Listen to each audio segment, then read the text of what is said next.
Hi everyone, I'm Ben Lombard and I'm in conversation with Dion Tiart.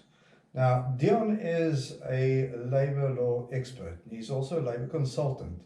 And we have lots of questions that have arisen during recent weeks since COVID-19 has disrupted our lives out there.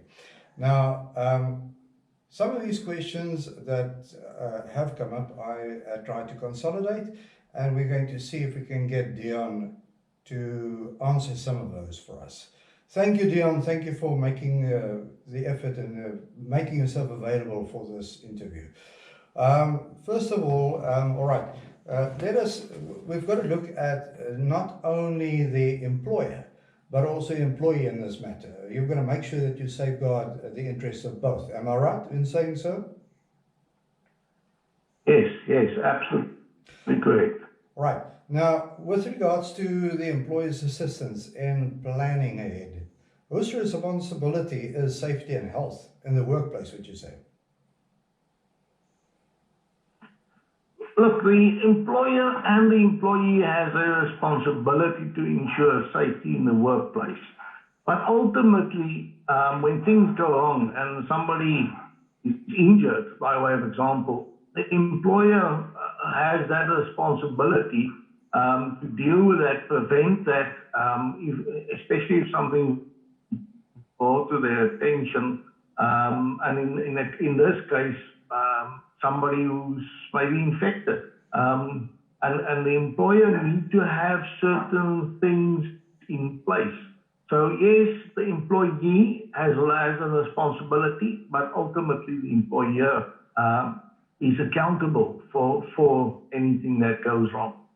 All right, so what are the safety measures that one can take in this case? Okay, so if we look at the employee in the first instance, the employer can put in certain measures and measures like for argument's sake, compulsory or regularly screening prior to entering the workplace, even if this is just through a temperature check. I know that some of the discounts were selling a device that employees could be checked before entering the workplace. Compulsory wearing of face masks.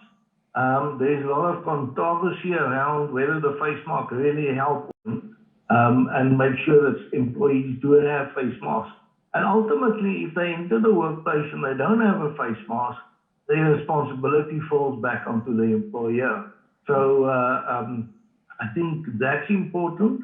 And training your employees in preventative and limiting the exposure. So that's around employee safety.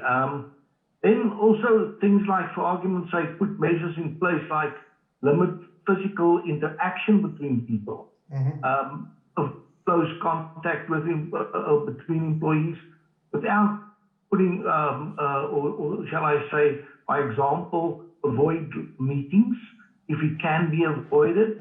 And if a meeting is in place, to make sure that there is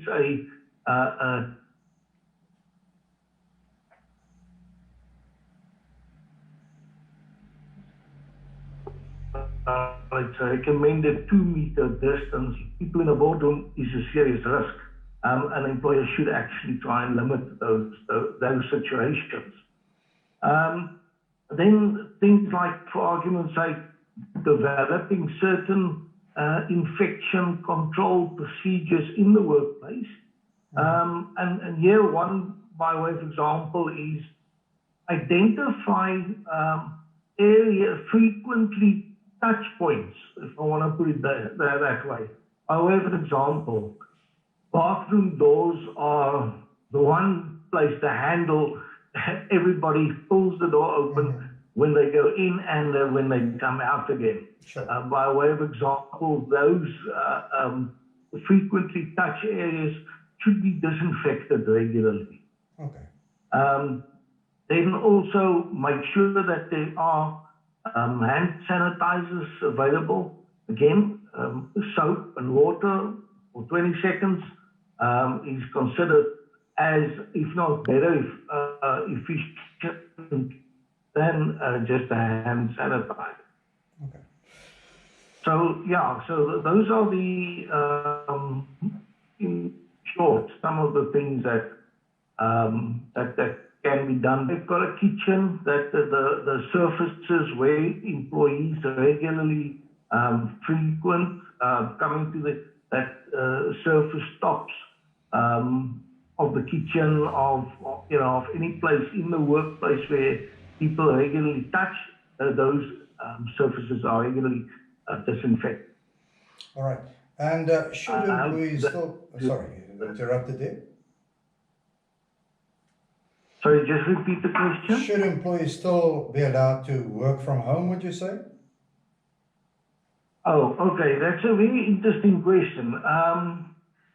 In terms of the recommendations that have been given by the government, the preferred method is that employees should, where possible, work from home. My view on that is yes, it is the preferred method if it can be done, but an employer must do a few things. And here I would suggest things like for example, that they sit down and actually look at every job, not the person, the job. Is the job required to be in the office where there is liaison between other roles, or is the job okay for the individual to be able to work from home? One thing that the employer must be very careful of is that they set a precedent by allowing Sally to go home or Peter to go home, work from home, because of a domestic issue.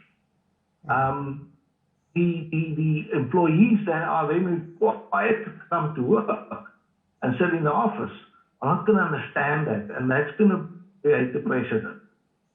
Furthermore, quite often, working from home, the person gets disconnected from the actual company because they don't see the company people, they don't interact with the company people.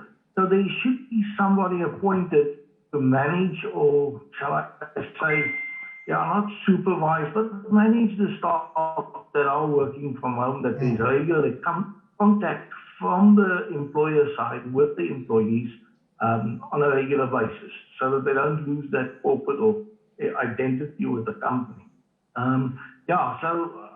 Another thing, of course, is working from home. The employer might need to sit down and ask himself, is it 100% productivity that they get? And if their conclusion is that they do not get 100% productivity, that they then enter into a consultation process, possibly with the staff member, because there is no traveling involved. There's certain expenses that the employee would have had if they came to work. And that can be a point of discussion in terms of if the employee is, for argument's sake, 80% functional, working from home, the employer can have consultation process to possibly even look at reduced pay over that period that the employee is at work, is at the consider. All right, and employees, can they be instructed to return to work? Yes, yes, but as I say, the important thing to understand is that employees who work in sectors which have not been authorized to open offices yet, obviously they can't be forced. But if that sector is allowed to open, either an essential business, essential service, or in terms of level 4, by way of example, that there are certain mitigating factors that they are going to open XYZ sections, then that employer can actually instruct the employees to report for duty when that sector opens up. So yes, they can. All right, nobody has ever foreseen COVID-19 to take place. So employment contracts have been drawn up already. Those contracts, can they be amended? Can they be changed to include COVID-19 now? Look, the contract of employment is one of the first or one of the major documents in the relationship between the employer and the employee. However, what often happens, or what the norm is that when you join the company now, that employment contract says that's your salary and you are the receptionist. However, what happens then after a year, you're no longer the receptionist and you're earning a different salary. So there are certain things that change from the original contract. The original contract then just confirms basically that you are employed with the company and you're an employee, but certain things have changed in the meantime. However, the employer cannot say to an employee, so it's not really about the contract, it's more around what the current status quo is. The employee has moved from a receptionist to a customer services person.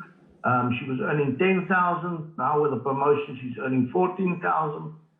The issue here is that the employer cannot just take the 14,000 and drop. The employer cannot just make unilateral decisions, and that's what it's all about. That the employer can't make one-sided or unilateral decisions around the employee. They must enter into a consultation. So the bottom line here is that the employer can retrench. However, the employer will need to go through the whole process of handing the employees a Section 189 letter, calling them for a consultation process, concluding that consultation process. And consultation means it's not cemented. Consultation means I'm going to ask you for your input. You may have a counter proposal, you may have suggestions, you may have alternatives, and the employer need to consider the process. You have to get that as well. So, I'm sorry about that. That was my new Jack Russell. All right. Thank you, okay, John. so the employer must complete the process. Okay. Dion, thank you for your time. I think that lots of questions will still arise. We'll be following the comments made by our followers and I'm going to ask you to be on standby to answer any questions that they may have, and if it's okay with you, I might just push a button again to ask for a follow-up interview in this regard. Our followers out there, thank you very much for checking in on this interview. We're asking you to make sure that you're safe. Wash those hands properly, keep the social distance, and wear the mask, not there, and stay safe. Thank you very much.